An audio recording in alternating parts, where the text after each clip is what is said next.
Now, over the weekend, there was an interesting little development with regards to ICE, Immigration and Customs Enforcement, and the way the mainstream media covers them. On Saturday, liberal Twitter went insane. ABC News, reporters from the HuffPost itself,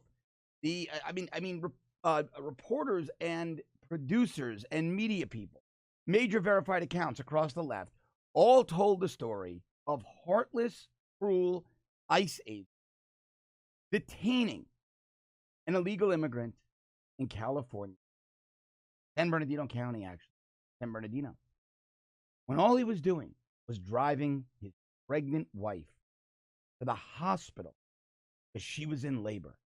And ICE grabbed him, ripped him from his family, and the pregnant woman in labor had to drive herself to the hospital. Terrible, isn't it? Tragic, cruel. Liberals said things like there's cruel. Representative Joe Kennedy said there's heartless, and then there's whatever the hell this is. Amy Sitkind, verified account, don't know who she is, said, OMFG, oh my effing God, ICE detained a husband as he was driving his wife for at least she got this part right, a C-section. You see, that was the problem. None of it was true. Well, it was true that ICE detained a guy, and it was true that his wife was pregnant and they were going to the hospital. But it wasn't true she was in labor. It was a planned C-section. And the reason ICE detained him? Oh, it's not because he was just an illegal immigrant. No. ICE detained the guy named Joel Arano Lara because not only had he been living in the U.S. illegally for 12 years, he was wanted for murder in Mexico. Quote, Mr. Arano Lara was brought to ICE's attention due to an outstanding warrant for his arrest in Mexico on homicide charges. That's from Lori Haley, ICE spokeswoman. It doesn't matter that he was driving his wife to the hospital for a C-section. Does not matter at all. At all. Ridiculous. Absolutely ridiculous. But this is the same media that condemns the police in cities like Baltimore and Chicago for using appropriate force, deadly force when necessary, then condemns the police for not doing enough to stop crime. Nope, they don't want them to stop murderers by using force. They don't want them to stop gangbangers by using force, because when they do, they vilify the police. But then they also vilify the police for not using force to stop the murderers and the gangbangers. Yeah, that's how they operate. That's how they operate. Law enforcement, conservatives, damned if they do, damned if they don't. Oh, and race doesn't matter.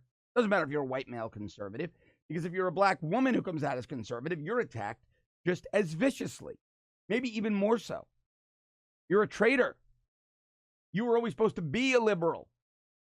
Like Kanye West said, blacks are supposed to be a monolith who vote Democrat, who think liberally.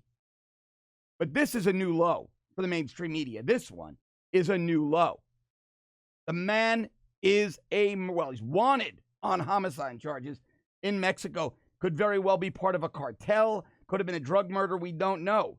What we do know is that the mainstream media was up in arms defending the killer, or alleged killer, I should say.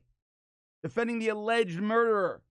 This guy, Joel Arano Lara, however you say it, Lara. It doesn't get any worse. It doesn't get any more egregious. The left, they can spin it all they want. They can say, no, we're not. That's hyperbole. This, that, and the other thing. No. The left is pro-criminal. They would have rathered this guy wanted on murder charges go free because he was illegal than properly be detained. Doesn't matter that his wife was going for a C-section. Law enforcement doesn't let a murderer go to bring his wife to the hospital for a planned C-section. The woman's not in imminent labor. And hey, that's what ambulances are for. That's what other family members are for, friends are for. He shouldn't have killed somebody, allegedly. I'm sick of it. I'm over it. Many of us are. The media is pro-criminal, and it's time for us to call them to task. Well, I love bringing you this stuff every day because there's so much of it to bring you. And I'm going to bring it to you every single day. Also, tune into my live show, Declassified Live, 7:30 a.m. on the Rebels YouTube channel. Hope you had a great weekend. I'll see you tomorrow.